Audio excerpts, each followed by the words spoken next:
to retailers, and you can just basically go online. But I'm not going to pay $20 and then $10 to have it delivered to me for that. When I can get this one, this is Gunnar Stockton on the cover of Athlon. This was $11.99. And then I like this one too. This is the Lindy's Southeastern Football Magazine 2025 preview. It's got DJ Lagway on there for all you Gators. A lot of good stuff in here. Big piece on of course Florida, all the Southeastern teams, talking about Tyreek Sapp and his motor always running hot, and DJ Lagway, who had a 154.9 passer rating, and Jake Slaughter, the center, having a big year last year, finished, did such good things for Florida up front. And then Dallas Wilson, one of the top newcomers who I've been raving about. There's Dallas right there. You see Dallas. And they've got some speed, man, in that wide receivers room. Probably the fastest wide receivers room he's had here, and maybe Florida's had here in decades. So I think it's exciting. Okay. Does Athlons and Lindy still put in the section with the cheerleaders and the majorettes? Well, I haven't gotten to that. I just pulled up. First thing I opened up was literally I opened it up, and I mean, this is a great spread on. Look at this guy. Look at this guy running at you here. I mean, look at all this. All right. Well, you don't know the answer to that. Okay. I don't know the answer. Maybe they're the cheerleaders in here. I don't know, but every team they used to do that back in the day. Yeah, they did, and those were always fun to look at. Here's LSU. Look at this guy. We're going to see him in a couple weeks. Well, in about a month or so, 2 months. I mean, Nussmeier, there he is, former Buchholz High School student. All right, we got a couple of texts here on the Titan Lamar text line. I'm not sure who this is from, but it says, "Who has the game day coaching advantage?" Game day coaching with Billy versus Mario Cristobal. We need revenge for the thumping we took last year. I would lean Billy. I take anybody that played quarterback over anybody that played offensive line when it comes to that. I think the guy who's got the best player on the field usually has an advantage. That was Mario last year, and he's not going to be playing on the field this year. So maybe Billy will have the best player on the field this time. Yeah. This text is from wherever area code 917 is. It says, "I heard your Andy Bean story and it reminded me of a time playing Champions Gate. I was on the green of a short dogleg par 4 and he hit into me. He pulled up and apologized. I just remember him shaking my hand. I felt like a toddler. The biggest bear paws I've ever seen. I didn't know who he was until he drove away and saw his name on his bag tag." Yeah, we talked about that yesterday. Huge hands. I saw him drive the green on number 1 back in the old days on Gator Golf Day. My dad took me to that. I don't know why Dad was in it, but maybe he was a Gator golf booster. Maybe he was. Maybe JC should be one. It's very possible that could happen here soon. These guys, Champions Gate, by the way, is really good. That's a fun course. Not many trees on it, so yeah, I would like it for sure. Alan's question on YouTube, brought to you by Quality Plumbing, says, "Good morning, everyone. Is it just me, or did the media days just run together like a bunch of mud? It seems so rehearsed, and there wasn't much depth gained." It's the same as every year. Every coach says the same thing. They do. I love this group. They work hard. They come with the lunch pail mentality. They show up. They got good grades. But I mean, what are they? I really would love for one coach to go up there and go. He can't do it because he'll get fired, and his alumni would raise hell. Could you imagine getting up there? Yeah, our team ain't showing up for a workout on time yet. Nobody's hit any of the times in the 110s. We're flunking every class. Everybody's asleep in the meeting room. We ain't got a damn chance. Nobody's paying attention in our meeting. That would be great, though. Everybody's asleep. I don't know why we even bother. Okay, so I got to read this one, JC. Yeah, go ahead. This is from your good pal, Gene, who says, "How is JC not a Gator golf booster?" Well, I know for a fact Gene ain't one either. Oh, Gino. I'm going to be. I am going to be. I just haven't walked down there and written a check. And you don't do that. You do it online, JC. Yeah, I guess I haven't gone, and I've got a lot of other things online I have to deal with. I sent you the link. Oh, I can. I mean, it's not a big deal. I can pull it up, but I like Greg, and I'd like to give him a check personally. Makes me feel good when I do something like that. But the Gator golf team is spectacular, and they came so close this year, and the coach is great, and they've got they do more with less than any other school in the SEC, or maybe in the country for that matter. When you think about where they practice, no doubt. Richard's question on Facebook Live brought to you by Mel Law. Shane, I know you're high on Nussmeier, but he doesn't have the athletic ability to be elite. Disagree. He has no ability in the pocket. I disagree. What? You pressure him like he's very vulnerable. Really? I felt like Jackson was by far Jackson Dart. Jackson Dart's a very good player too. Nussmeier will be an NFL guy. As I stated on this program yesterday, and I had some people text on the Titan Mar text line that they wish they wouldn't have reminded me of this. Yeah. But you not had any dual threat quarterbacks win national titles. Yeah, we talked about that yesterday. And just go down the list here in the last 10 years. Yeah. But I think Nussmeier has great. He's got good athletic. Look, I will say this again. There's a difference between athletic ability and being a good athlete. I've told this story multiple times, JC. I don't know if you ever paid attention. I used to argue with every weight coach in the National Football League. I said, I am the best athlete in this building.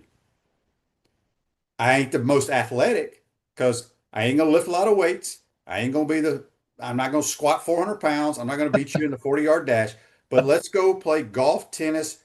Let's shoot the basketball. Let's play ping pong. Let's go bowling. Let's do whatever you want to do. Usually the quarterback is the best at all of that. There you go. Yeah.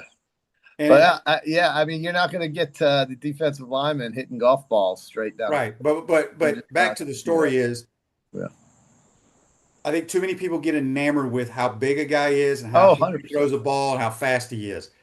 To me, that ain't got a damn bit of playing quarterback. Well, no. Yeah. I mean, it's a fact. I don't know if there's a quarterback in the NFL other than maybe Russell Wilson and Bryce Young who isn't at least 6'4". I can't think of one. And that doesn't really mean anything, but I do know that these coaches look for that. They look for the big, tall guys, don't they? I mean, they don't look at little skinny guys, do they? They're looking for big guys that, I mean, in that league, you got to take a beating. So they want you to be big. I mean, nowadays, the average quarterback's like 6'4", 240. Right, yeah. Huge people. Joe Burrow is a damn good athlete. He may not have a great athletic ability. Josh Allen, Patrick Mahomes. Incredible. Yeah. Lamar Jackson. Yeah. Yeah, it's true. But I just, we see it from high school on. The coaches' eyeballs are fixated on these larger kids. That's just what they look at. And, Stetson Bennett did one thing that a lot of quarterbacks that size couldn't do, and that's win on that at that level, and he did it. But that's the exception, not the rule, QB. And listen, how long did it take for Georgia to give Stetson Bennett the football? How many years was that? I mean, he was a walk-on, right? Is that right? Yes, and I remember him coming off the bench and leading them to victory. I'm like, why are they not playing this guy? Right. That takes more guts than a lot of things that you see out there from these guys that just get handed the ball and say, go. These other dudes are overlooked. But if they can play, they can play. All right, Shelvin says, can you define dual threat? Was it Vince Young and Cam and Tebow? Okay, those guys were. But we went through a list yesterday of the last, 15 years? 10, 15? 10, 15. Yeah. No guys that were so-called dual threat guys. Tim Tebow did it, but he ran around. He ran through people. What was that? That was back in years ago. That was in 08. So that doesn't feel like it was 17 years ago. We were just basically referring to the last 10, 12 years. And if you just look back at those teams that won it, you're looking at throw the football. Yeah. Deshaun Watson says was a dual threat quarterback. Did he win a national title? He did. He did on that. Remember that awful pick play that Clemson. That's right. That y'all ran on us. Okay, but it's a very, very small percentage. No, Deshaun Watson is great. He was great in college. He's been terrible in the pros. It's awful, overpaid, and just got in so much trouble. He's just too distracted.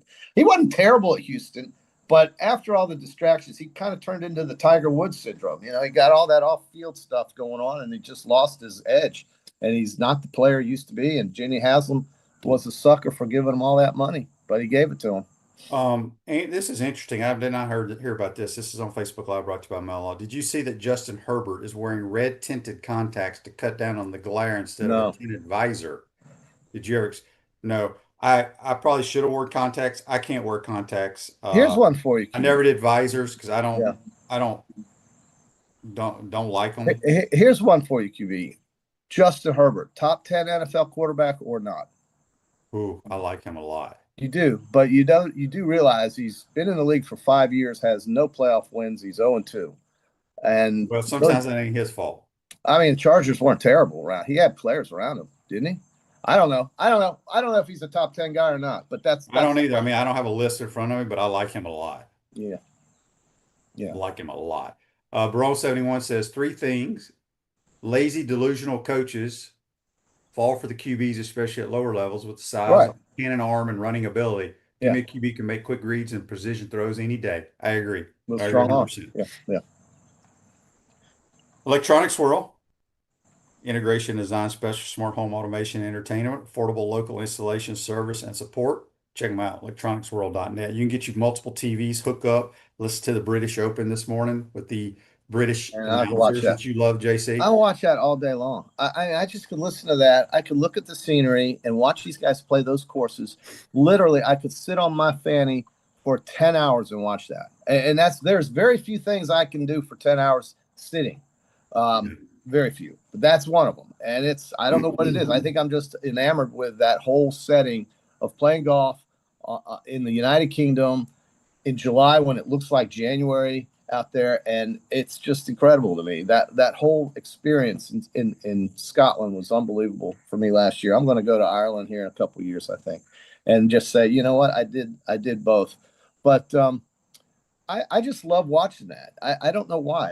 I don't know why I like listening to these announcers. They have a calming effect on me for some reason. I could just sit there and just take it all in.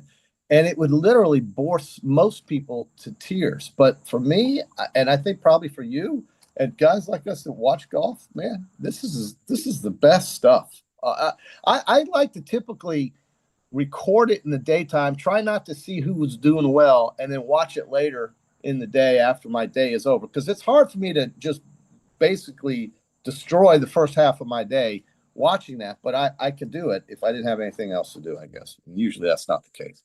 That's you're a busy man. I love watching it. I mean, don't you love watching it? Do you prefer to record it and watch it later, or do you just watch it live and miss half your day and spend half your day watching it? I mean, that's the problem with the British Open, the timing of it. Yeah. Somebody asked if I played basketball. Yes, I played basketball. Basketball is probably my favorite sport. Play it all. I'm telling you right now, if you got grandkids or kids, let them go. This damn specialization is dumb. No, let them play. It's absolutely dumb. Let them play all the sports, 100%.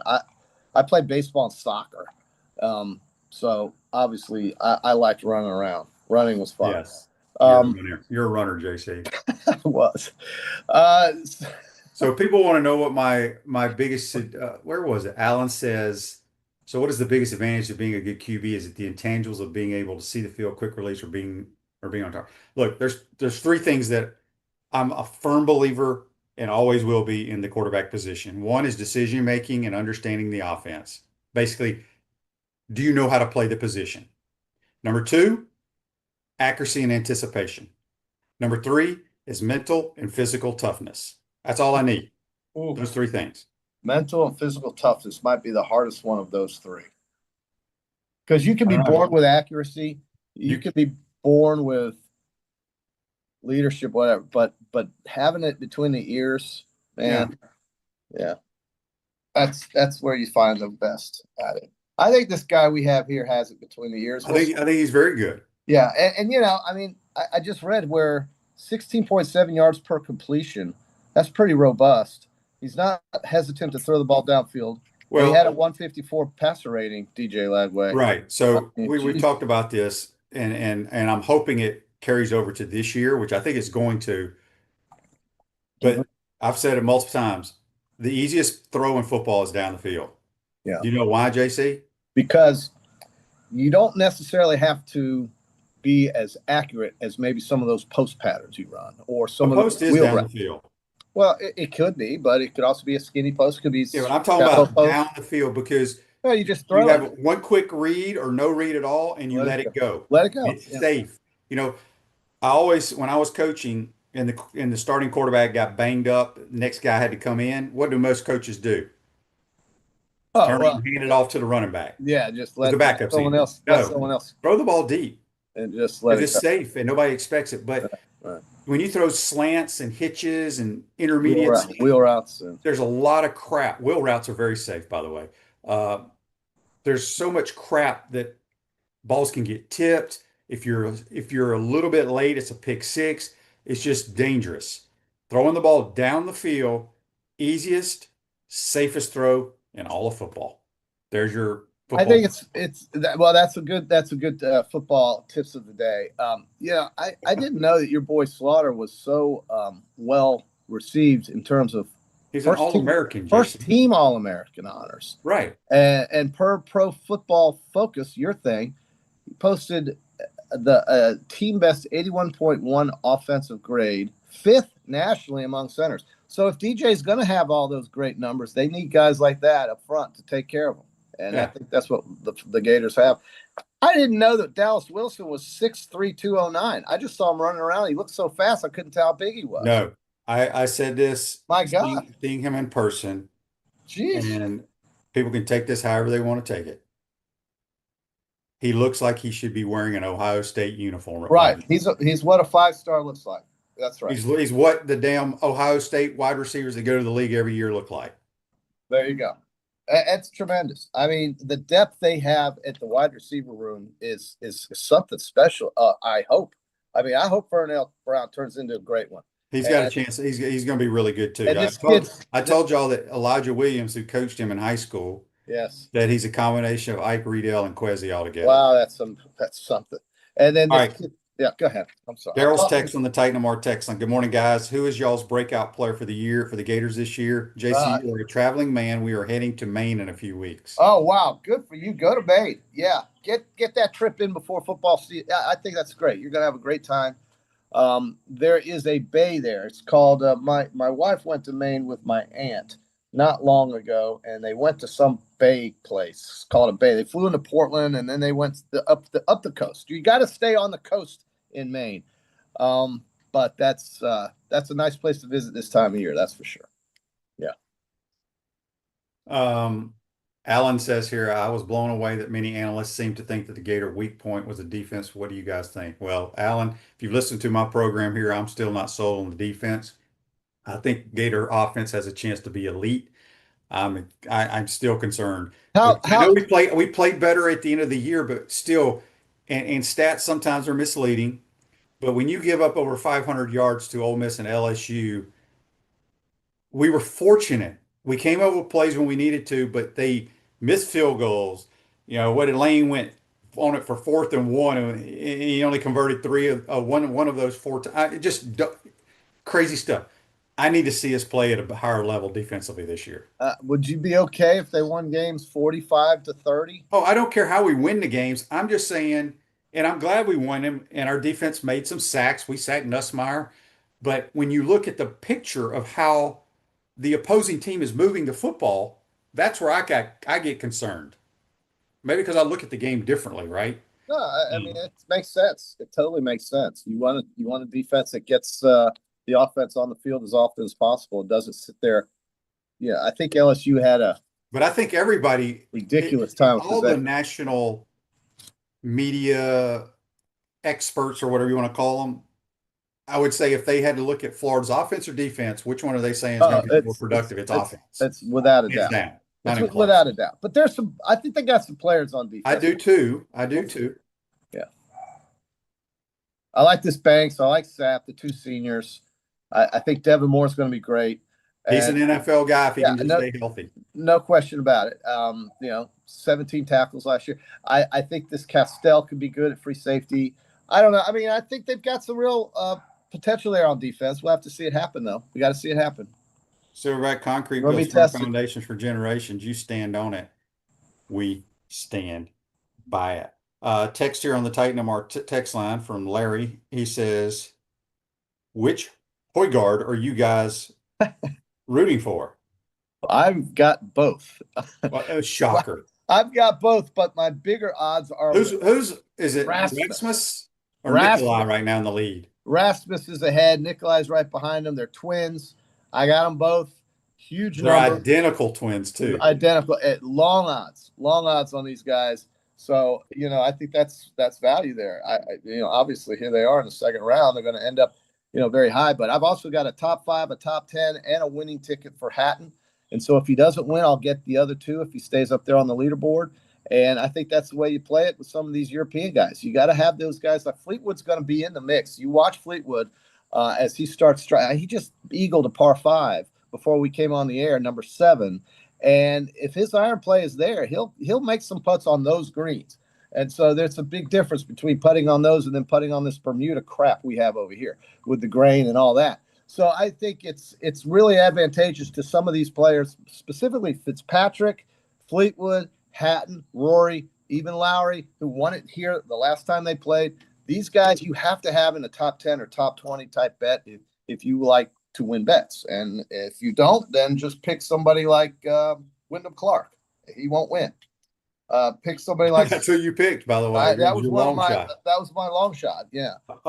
But you got to go with some of these European players. You just have to if you want to win. I mean, it's up to you. Text on the Titan MR text line from Will. He says, I want to give a shout out to Billy Napier, who made a gift to boost ALS research at Florida to honor his late father. Wow. Didn't know that. Yes. That he talked about that, I believe. Well, Billy didn't talk about the gift, but I think he mentioned it the other day at the presser. ALS is one of the most underfunded terminal diseases in existence. And if he did that, God bless him, because that is something that does not get enough money thrown at it and is as terminal as cancer or worse. In fact, probably worse because you can survive cancer. I don't know if you saw this, JC, but I screenshot it so I remember to talk about it. But you got to listen to the presser from Mark Stoops. Did you see him at the podium yesterday? No, I missed that. So they introduced him. He's the dean of the SEC coaches, year 13, and he's talking. He's giving the whole, it's a tough job, blah blah blah. He goes, this shit is hard. But it was great. He's a funny dude. Yeah, big disappointing year last year for them. Their problem is offense. It is. He's had different coordinators, different quarterbacks. The cheerleaders. They're the cheerleaders. There they are. They do still have that section. They do have that. JC, I also screenshot this because Texas A&M was there yesterday. Right. And one of their dudes, Reed Adams is his last name. Mm-hmm. His quote was, and why I don't remember this. He says, we were one play away from being in the SEC championship game. We're coming this year. Who was A&M says that. A&M guy said that. Were they one play away? I can't remember. I don't want to think that to be the case, but I believe he's probably right if he said it because, he's probably told to say it. I doubt he really thought about that. Most players don't think about the SEC championship while they're out there trying to survive on the field. This sounds like a coach saying, hey, man, let everybody know that we're this, we're that. I don't know. Maybe they were, maybe they weren't. It is going to be an incredible test to have to deal with Texas's defense and Mike Elko's defense on the road in successive games for this offense. But if these guys get through one of those 2 games and pull out a win, I think we'll have to be very happy with that. And maybe, a miracle will happen and they'll win them both. But they do get Texas here. But the athletes on Texas are just next level stuff, dude. I mean, when you see, you know that. You saw them in person last year. Yeah, their team speed was ridiculous. Yeah. Real quick, Kevin on YouTube brought to you by Quality says, Shane, would you agree the good old days of defensive dominance is over? Yes. I guess I've talked about this multiple times on this program. Florida's always, it seemed like you got to go back a while, but they always had 1 or 2 just dominant defensive players that affected the football game on a weekly basis. We have not had that guy since John Grenard under Mullen and since Dante Fowler when Will Muschamp was here. Yeah. the days of winning a game, 12-10 are probably over because the rules have changed and they favor the offense. That ain't happening. But you're going to give up yards. It's how you're giving up those yards, I guess. I think so. And you just don't want to see guys literally get run through with the arm tackling and just, waving as the runner goes by.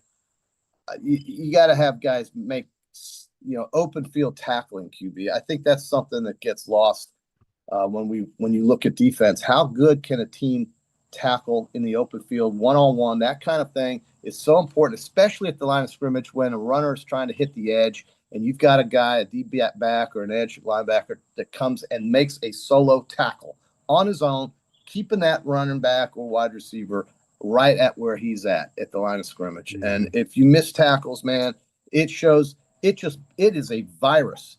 The entire defense just quits when they see these other guys out there missing tackles. If you see running backs getting to the second level or the third level, it's over. You're losing that game. So, I mean, I guess you used to say defense is easier than offense because basically it's a mentality of kill the man with the ball, right? And whatever, something to that simplified effect. Offense has a lot of intricacies of it. Defense is just basically attack. Attack, right? But you got to know your responsibilities. Well, yeah, you have to have your right, correct. I mean, there's that. You got to have this zone, I got to have this zone, and we got to make sure that when zone coverage, we got to know what we're doing. But on man-to-man coverage, bro, it's just athlete against athlete, and make sure your guy doesn't get lost out there. I think I never played it, but I think I've watched it enough to kind of feel that way. But I think guys, teams that have defense, like Georgia was so good in the last couple of years, just making that tackle in the open field. Alabama did it tremendously back in the early parts of this 2012 and on. Their defensive players were NFL guys, and you can tell the difference in teams with good defenses and bad defenses. And the wins and losses. Richard on Facebook Live, brought to you by Mel Law, says hearing Asa Turner may be returning after injury will add depth to secondary. He won't play on this team. He may be on the roster, but they got better, more athletic players than him. I don't know what his status is though. All right, JC. Yeah. Have a great weekend watching the British Open. Give us a little British announcer. Before you get out of here, JC. Rosie is disgusted with the treachery of the Goss and just the unfairness of it all to Justin Rose, who is looking for that elusive British Open Championship. Will it happen? Could it happen? And will Terrell Hatton dethrone his countryman, Rory McIlroy? I don't know, something like that. And I can listen to this all day long.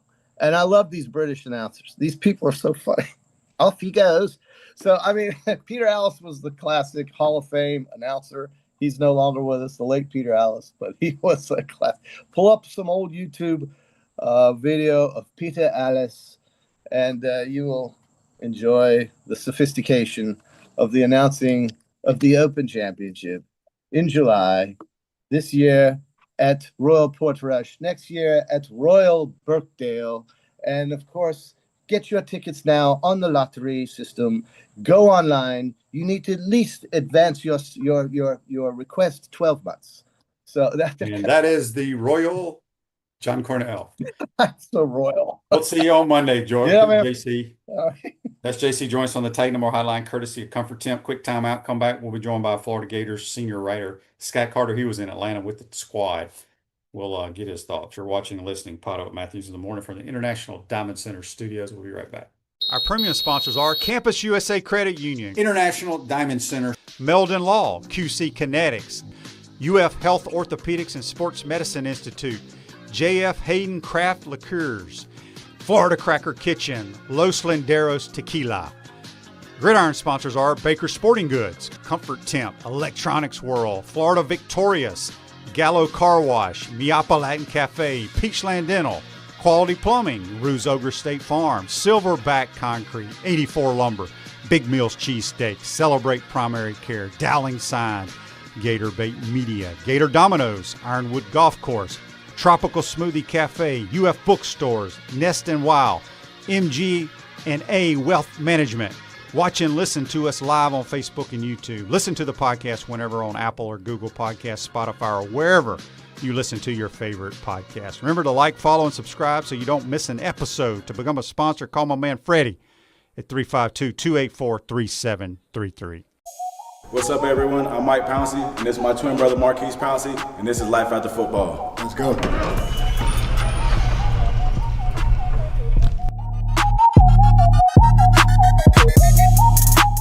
We are the owners of Tropical Distillery, and JF Hayden's is our liqueur brand. We have 5 different flavors: a mango, a lychee, an espresso, citrus, and key lime pie. We pride ourselves on not only being a Florida-made brand, but also a cocktail solution. With that being said, cheers, And go Gators.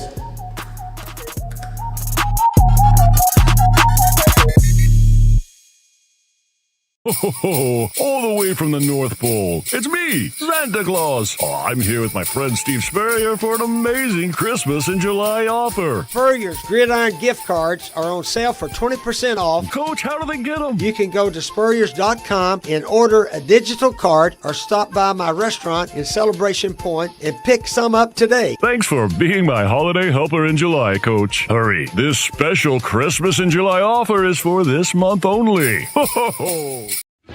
The most important thing I learned from my father was work ethic and integrity. Never veer away from integrity, even if it costs you money.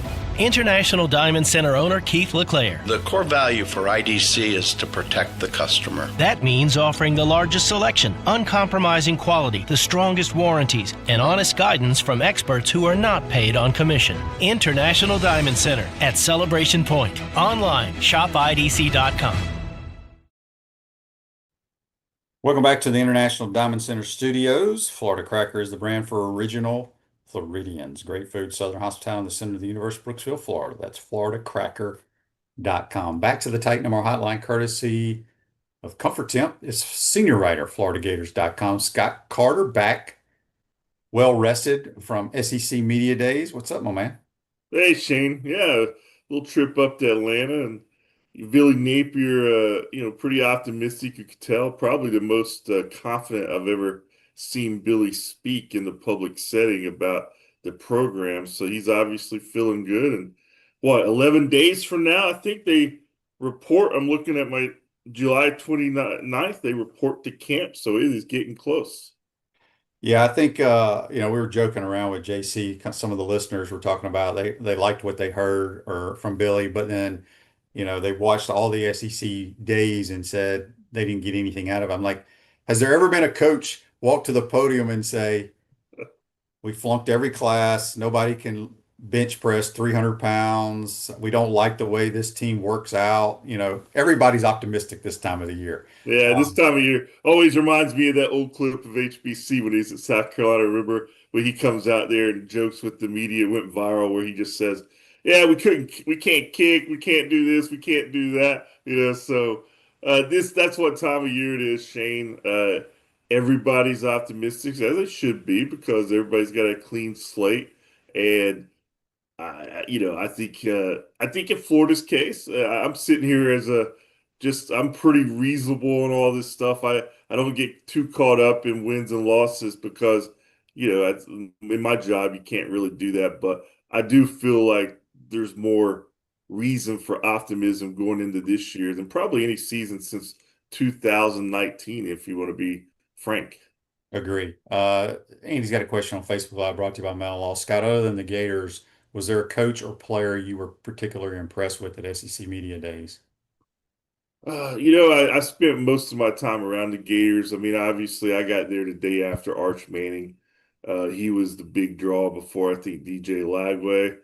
And I think, he's just such an intriguing prospect because, not only of his name, but he's obviously physically gifted, and we still really haven't seen a lot of him. And yet, most people in the preseason projections have him as the all-SEC quarterback, him or Nussmeier. So, I mean, that's a lot of expectations on him because of his last name. But I'm curious like everybody else. I mean, this year, I'm really interested to see that Lagway-Manning matchup at the Swamp early in the season because I think, if they live up to expectations, we're going to be talking about them for many, many years after college football.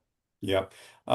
Text here from Gator Guy on the Titan Mar text line. Can you please ask Scott about our defensive line depth and how we feel about that right now? Yeah, I mean, I think, just from what I was hearing up there, talking to Caleb Banks and Napier, I mean, they're really high on the return of Jamari Lyons. I think that's a huge uh point of need for him to be healthy, and I think he's passed all the tests they're looking for at this stage, coming off that broken ankle last year. And you've got these guys on the outside like Gomes. They've got some young talent, Michael Burrow.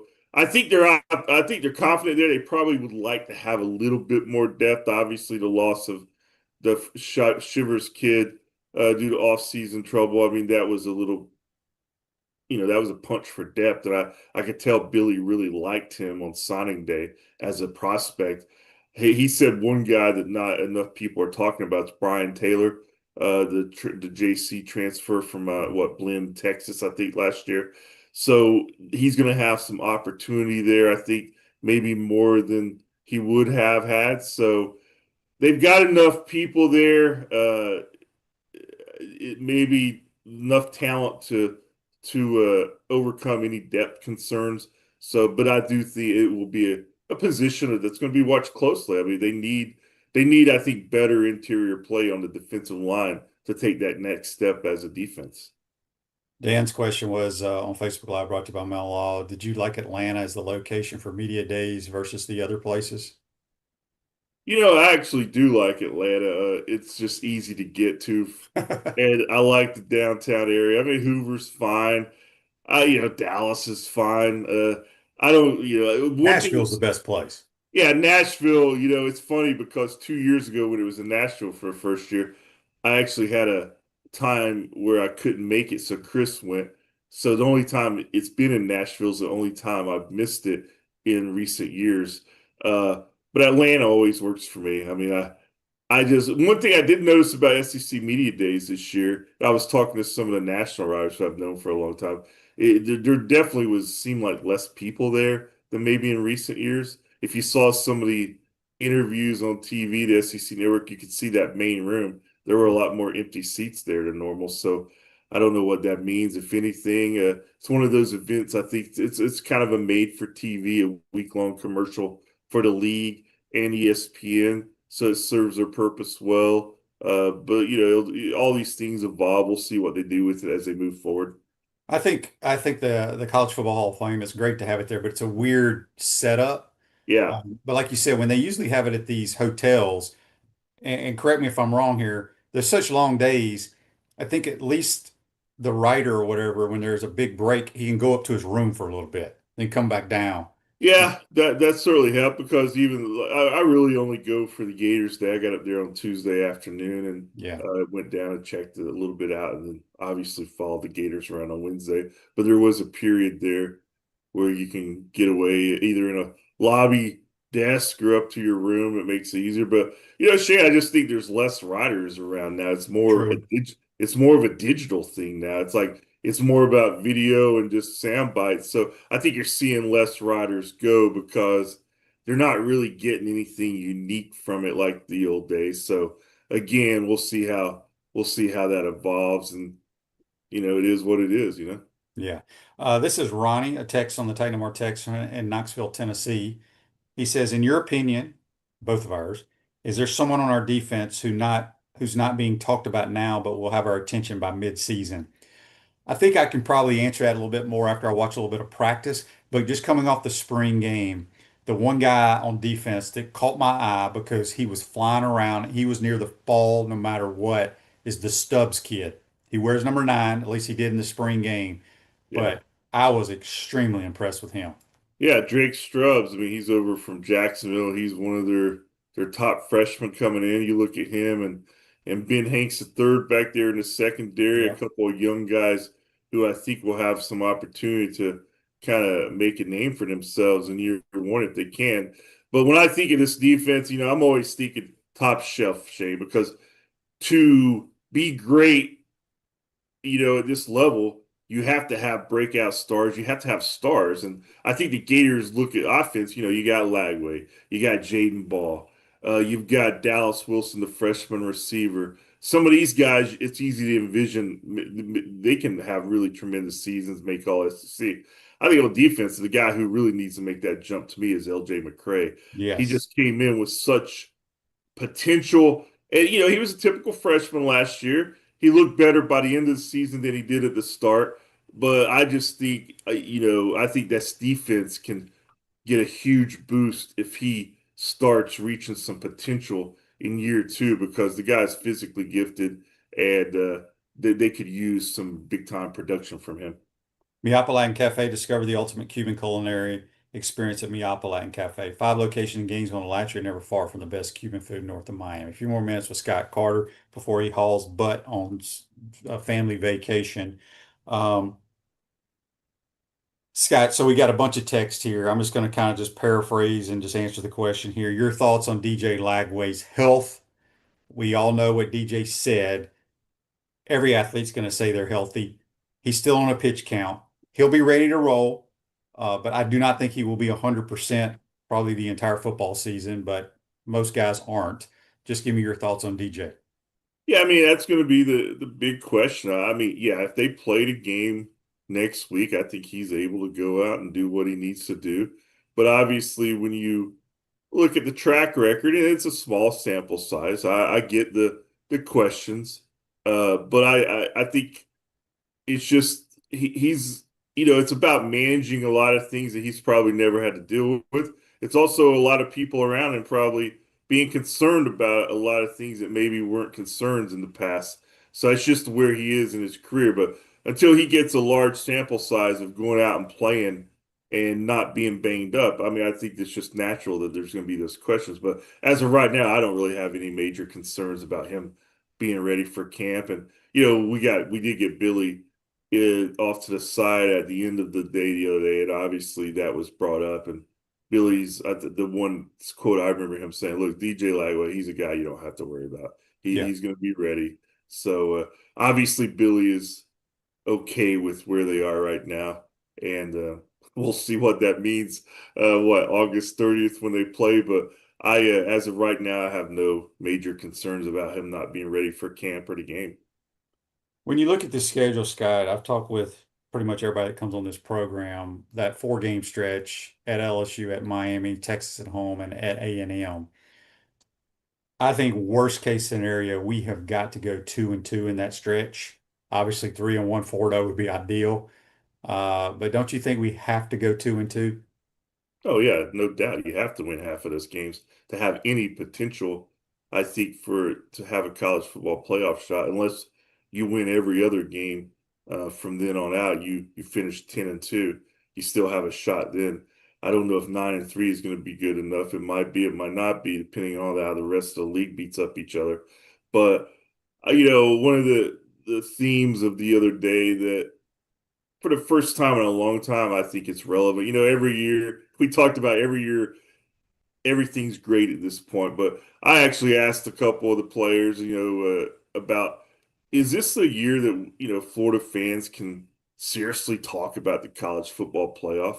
And I mean, Jake Slaughter was, yeah, I mean, that's the goal. DJ, hey man, that's what we're playing for. Billy's very confident. You guys heard what he said. If we're at our best, we can compete against anybody and beat anybody. So for the first time since the college football playoff has been in existence, except maybe, that 2019, 2020 stretch where they blossomed and then it faded pretty quick under Mullen. I think, it's relevant chatter around the Gators, and that's why I'm probably looking more forward to this season than I have a long time, because I think they have a chance to get back on that national stage where, guys their age, Shane, we lived there, right? That's just what the Gators did. So I think that's something to be excited for. But that 4-game stretch that you just mentioned, to me, that's going to determine what kind of season Florida has. They go 3-1 and somehow win or go 4-0 or better. I mean, you're talking about, the old cliche, the sky's the limit. But you go 2-2 or worse, you're going to have some help, or you're going to have some dominoes fall that maybe we don't see falling the rest of the league. So but it's good to be at least talking seriously about this. I think it's a realistic possibility this year. And to be honest with you, I haven't been able to say that in a long time. Yeah, I've had a lot of discussions over the last couple of weeks with a lot of our listeners. Obviously we got a lot of guys that are a little bit older listeners probably because they really want to beat the Miami Hurricanes, and I Yeah. get that. But the Miami doesn't mean a whole lot to me because I never played against them. Yep.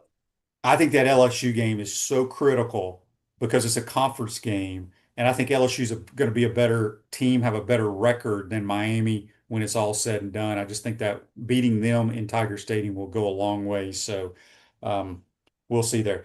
All right, Andy's question before we get you out of here on Facebook Live brought to you by Mel Law. Billy seems to promote Gator Made as a big recruiting advantage. Are there examples of how that program has enhanced careers, particularly those players that are not NFL prospects? I think I don't know a whole lot about it. I'll let you answer it. I'll just make a comment. I think about helping players that did not make the NFL. I think that may show years down the road. I think it's probably still too early because Billy's only in what he's been here 3 years. Year 4. Yeah, year 4. Yeah, I mean, I've been around it. I've done several stories on it, and I think it's a great thing that they're doing. Is it gonna in today's landscape, is a marquee player gonna come to Florida just because of Gator Made? Probably not. We all know what the reality is now. But I tell you what, I think when you get them on campus and you show them what they do, it can definitely open some eyes. I know for sure it's going to catch a lot of moms and dads' attention because of what it does offer. I mean, they've taken groups to now what, Greece, South Africa, Japan, and Italy. They do micro internships over the summer. They do a business trip in the spring. They have 5 annual events where they're getting these guys experience, and all you got to do is follow Brandon Spikes on. He's heavily involved in it, and he goes on all these trips. And I think even a guy like Brandon Spikes, who, we remember him as a great player who played in the NFL. I mean, I think he probably had to find his way a little bit after his playing days were over. And he came back here, got his degree. Now he's studying for his MBA.